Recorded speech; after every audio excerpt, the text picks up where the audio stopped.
today's video, we'll be doing a top 10 on all of the wide receivers inside of this game. Let's get right into that number 10. Before we get into the video, if you guys do not know, I do stream on Twitch every single day. I do pack openings. I use all the brand new cards. For example, we had Gronk right when he came out. We had the brand new Earl Campbell right when he came out.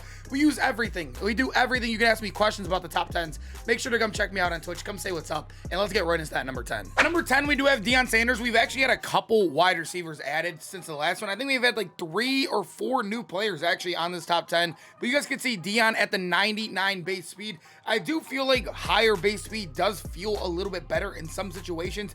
Also, it does help for people trying to get away from strat cards, or if say you don't even have strat cards in the first place. Deion is very valuable. I do love everything about this card besides his height. I think Collin Johnson was one that I was big on putting here. But Calvin, as you guys know, is a physical archetype, which is the worst archetype in the game. But at the end of the day, Deion Sanders, a wide receiver, he's going to be like this card after the catch. Amazing. He has a good spin move. He has a good juke move. He has amazing stats across the board. He has 99 run blocking as well, which I have noticed. I definitely have noticed. It's so funny watching like a little guy like him pancake like a guy like Ed Too Tall Jones at some occasions. But at the end of the day, I've absolutely loved what he can do after the catch. You get the ball in his hands. He feels like, I don't know. He feels like what Debo should be inside of Madden, if that makes sense. I love Deion's spin. I feel like he's gotten me so many extra yards. Definitely, I feel like could have been higher, but it's just he's just by far the shortest on this list. At number 9, we do have Brandon Marshall, and Brandon Marshall is one that I've absolutely loved, and he is like basically him and Collin Johnson are like almost the exact same card. He is a little bit better in most stats, and then when you look at him, he also does have above 90 run block. He actually has a 94, which will be a 95 when powered up, and then across the board, 99 break tackle. He'll have 98 trucking. And then when we look at him, he is 6'5", 230 pounds. He'll have 99 medium, 99 deep. He'll have a 97 short. All of his catching stats are 95 plus with 199 sweat catch. Brandon Marshall, like I said, is an amazing card. But similar to Collin Johnson, the physical archetype is awful. I think a lot of people like the matchup nightmare. Matchup nightmare feels like the worst like fluky ability in the game because it lights up, but it truly doesn't do anything. Like it'll light up on a slant and you're wide open on just because somebody's right there. I don't know how to explain it. That ability has never felt like it's carried me like a deep out elite has or a red zone threat has, but I don't know. I feel like that is the biggest mystery in all of Madden's abilities in the game is matchup nightmare, and that's what physical archetypes, a lot of people have that kind of argument for them. I really think there's just like really no good abilities for that archetype. Number 8, we do have Nick Foles, and before we show you guys the stats, as you guys know right now, this card is broken. I do think they will fix him because if you guys could look at his slots, it says deep threat, slot, route runner, physical, right? But when you look at his card and you have him, he is all physical, which, like I said, I think they are going to fix it. There's no way they keep it like that forever, right? There's no way. Hopefully, fingers crossed. But at the end of the day, when you look at him, 99 across the board in all of his catching, he'll have 99 short. His medium and deep his medium's really good. His deep, I haven't really noticed it so far. I'm going to be honest. I have not noticed his deep to be a 95, 96. He's fine. He is fine there. And then when you look at him, 6'6", 243 pounds. So he is absolutely huge. He's basically a tight end out there.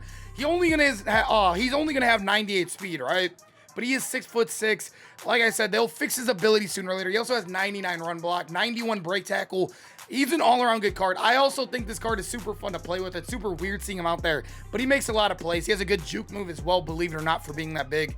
Nick Foles is surprisingly been one of the brightest spots I've viewed this year. I thought it was going to be a meme card. I thought this card had no chance at top 10, but he's actually very good. And at number 7, we do have Josh Gordon, and him and the next card are basically tied for me, honestly. They're like almost the exact same card, basically. He is 6'3", though, 225 pounds. So good height, good weight right there. 97 speed, meaning if you have your 2 speed strat cards, he will hit that 99 for you. Across the board, though, all of his catching, all of his route running are all 97 plus. You have a lot of 99s in there as well. And then when you take a look down here, he does have that 99 run block. Not really much trucking, honestly, comparative to like say Nick Foles. Nick Foles didn't even have his trucking boosted, and Nick Foles still has like, I think Nick Foles still has like over 12 boosted on him from the trucking, which is actually kind of crazy. But he does have 98 break tackle. I've loved Josh Gordon. Obviously, I'm a biased Browns fan, but at the end of the day, we all still know this card is definitely top 10. A very good guard in this game. Number 6, we do have DK, and DK, like I said, is almost the exact same card as Josh Gordon. Same height, same weight. But the thing I like about him, if you guys cannot tell across the board, he is literally 99 in almost every single stat across the board, which obviously doesn't matter too much, right? Obviously, if you're above 90, you're going to play almost the same exact. You guys know this game goes off thresholds, not actual points. So if you're above a 90, it's almost going to play play the exact same way. A 91 is going to play very, very similar to like a 98 in most cases. But you guys can see 98 speed as well, so that'll help, like I said, with the strat cards. When you take a look down here, I do think he's much better after the catch than 99 trucking, the 99 break tackle, 95 carrying. But the thing is, he loses run block. So when I said these cards are basically tied, do you want the guy that's better after the catch, or do you want the guy that's better in the run block? That's really what you got to choose. DK Metcalf also has a little bit more name value there for you. Obviously, everybody loves DK Metcalf and the name on the back of his jersey, so that does help. But at the end of the day, they're pretty much tied for me. Number 5, we do have Michael Pittman, and this card, if you guys do not know, when they tweeted out the original cards, or like the person that made this card tweeted out the original stats, he only did have 96 speed, but they did end up fixing him. He'll have 99 speed if you have your strat cards. His catching across the board is amazing. Obviously, there's not as many 99s as you would like to see it for a golden ticket, but like I said, this game works off thresholds, as we all know, and he is 6'4". He is 6'4", so he's taller than DK. He's all taller than these other guys. I do believe he is glitched as well. So as you guys can see right here, he does have 2 deep threats, a physical, a route runner, and slot. But I have not used this card. He's the only one I've not used, but we all know this game. It plays very similar. I don't have to go use a Michael Pittman to know how good he is when you can tell his base stats. But yes, once they fix this card, these rankings are based off once they fix them.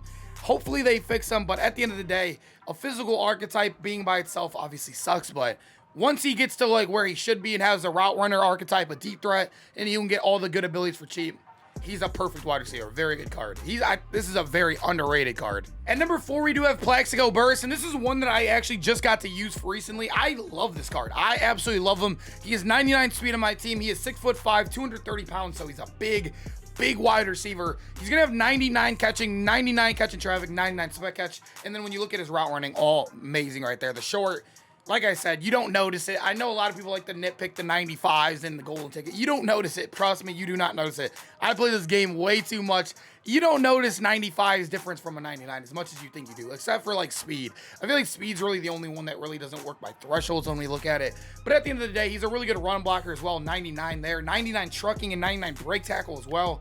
How does it get better than this? And he gets every ability you need for cheap. You guys can see his ability buckets actually work. He gets a deep threat, the route runner. He even gets a physical if you want that in the slot.